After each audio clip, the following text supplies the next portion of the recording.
Wow. It's actually hard to find the words to talk about this. This was going to be the fixture. This was going to be the test for England. This is what they were lining up to take on some of the best players in the world, and they've just absolutely destroyed them, obliterated Norway into little bits. The Ballon d'Or winner, Ada Hegerberg, WSL star Euro Wrighton, Barcelona's Graham-Hansen didn't get a look in. How are you? I'm Shaban. I'm my jaw's on the floor. Please subscribe. I've been covering all of the games, and this is what this needed to happen for England. This is everything when it comes to football in this country. Congratulations to the Lionesses, but wow, what a scoreline. How can you be 6-0 up in the first 45 minutes against Norway? Just to give it some context, Norway have won this competition twice, and they've got maybe the most frightening forward line of all of the countries. England would be one of them. Of course, Spain would be one of them, but now they're minus two their best players, including Alessia Russo. Norway were the dark horses of this tournament. We said it again and again. Everybody has been saying this, isn't just my opinion, because of that forward line as well. You've got Ballon d'Or winner Ada Hegerberg back, who loves the spotlight. She just laps up in big juicy games and moments like this. She actually game faced it and told the press that she was saving all her goals for England. She may as well not come on. It was that much of a battering. Graham-Hansen, I don't think I heard her name once in commentary. They did not get near the ball. From start to finish, the Lionesses were perfection. And listen, as a proud Scotswoman, it's hard to say that England are perfect, but wow. On that performance, but football could be coming home. Jeez, I never thought I'd say that, and I think it's getting ever so close to that as well. But do you know what? It's football in this country. I think that performance had to happen to allow for the neutral to be more engaged in football, and to allow for the haters, the critics, to actually look and go, to be fair, England are pretty good, because Norway are a side that are decent. They're ranked 11th in the world. Like I say, they've got some of the finest talent representing the WSL and in Spain as well. So the fact that they've been absolutely battered and obliterated like this is absolutely, it's incredible. Wow, I just can't. Let's go back to the beginning. There was that moment at the very beginning of the game. It was the first 12 minutes. Georgia Stanway took that penalty. Bit soft. Ellen White came down. She gave the penalty to Georgia Stanway. It's a good way to start the game, but I didn't quite see the domino effect it was going to have. And that was that turning point, 12 minutes in. And then it was Lauren Hemp. Made it 2-0 at 16 minutes. We keep talking about the young, talented players in this England side, and Lauren Hemp's going to light up this tournament. For me, I just keep going back to Beth Mead. We've said it in the warm-up games.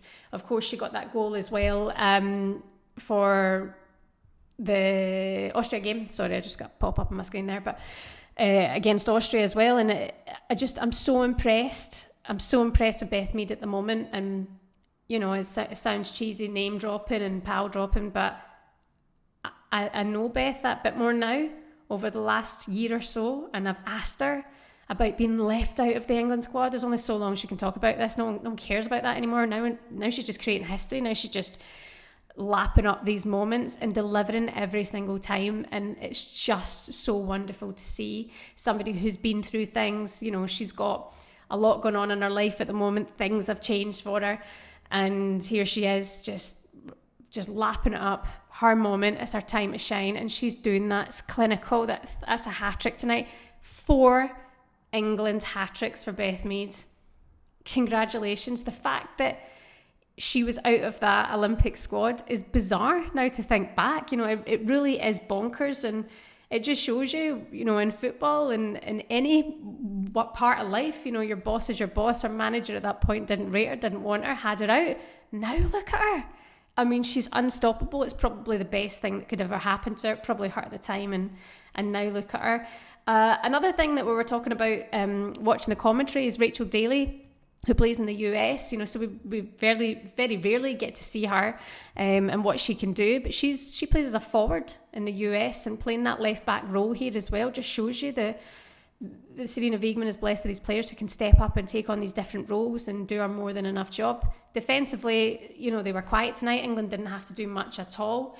They barely got out of Norway couldn't get out their half. So it really was an easy day at the races for the likes of Leah Williamson, Lucy Bronze, Millie Bright, and Rachel Daly, as I mentioned there. But incredible. I actually think with the amount of forwards England have, it could get to that stage where if they are comfortably winning games by 5-6-0, you might get to see Rachel Daly move that bit further up, which I would quite like to see as well. But as we know, Sarina Wiegman blessed with the strength and depth of her squad, and that forward line is absolutely outstanding. Alessia Russo, I've mentioned it before. You've heard me talking about her. I'm so impressed with her. I just think she is such a calm, sound, lovely player to watch. That's the best way I can put it. I enjoy watching Man United women. I think they're one of my favourite teams in the WSL, and I only can see them, being on the incline when it comes to, heading up the table and how they're doing as a squad and what they're putting into that club. And Alessia Russo and Ella Toone are just, and Mary Earps, to be fair and goal, you've just got to look at them and think they're young, solid professionals who are enjoying their football, who are playing at the best level and who are doing so well with that as well. Ellen White, fair play to you, she made it 3-0. It was Beth made it 4-0. Beth made it 5-0. Fran Kirby got a goal as well to make it 6-0 just before half time. And at this point, Julia Blackstad, who plays for Manchester City for Norway, is just being ripped apart. I mean, how she was kept on for the game is absolutely unbelievable. How she was able to just stay there. I mean, you would have had it off. And Chloe Kelly coming on, I mean, the fact that she missed the whole season, she came back for the last three games maybe for Manchester City last season because of an ACL injury, and to see her coming in and that the form that she's in as well, it looks like she's never been away. That right wing, we were discussing it, maybe would Beth maybe step out, would Chloe Kelly get in because she comes on and could be so strong? You can't start now without Beth Mead. That's it. She's done the business. She's an absolute machine, and I have really no other words to just sum up what happened there. Everybody is stunned. The Amex tonight in Brighton, 28,847 fans. Epic. I was at the Northern Ireland game. That's why I'm repping in my green and white in Southampton. Northern Ireland against Austria. They get beat 2-0, but we're not expecting much more from Northern Ireland. This is progress. They're at this tournament. This is a step for them, and long may that step continue, and they're going to keep growing on what they're doing just now. Austria, a decent team. Norway, I cannot believe in this group that Norway got beaten so badly. They likely will do it against Austria. Maybe they won't. How will Norway come back from this defeat against England? I mean, this is a record. This is a record for England, and it's also a record loss for Norway, especially with the squad that they've got. Look, it'll do the talking for itself, this scoreline, but let's be clear, Norway are a good side. Lionesses are an absolutely phenomenal side. What happens next for them? What happens when they comfortably win the group tonight? Who they're going up against is Germany or Spain. It's not going to get easier for them, but if they have this same focus that they've had in that game, it may well be the time for the Lionesses, and that is everything and more for what we could want for women's football in this country. Beth Mead, incredible. Another hat-trick, 4 hat-tricks for England. Take a bow. You should be very, very, very proud of yourself. Thank you for watching. Please subscribe if you haven't already. I'm going to cover some more games tomorrow as well. And then come the weekend on Friday, it's England against Northern Ireland. Northern Ireland playing for pride. You can never underestimate a team doing that. But another sold-out game at Southampton as well. I'm living for this tournament. I hope you're enjoying it as well.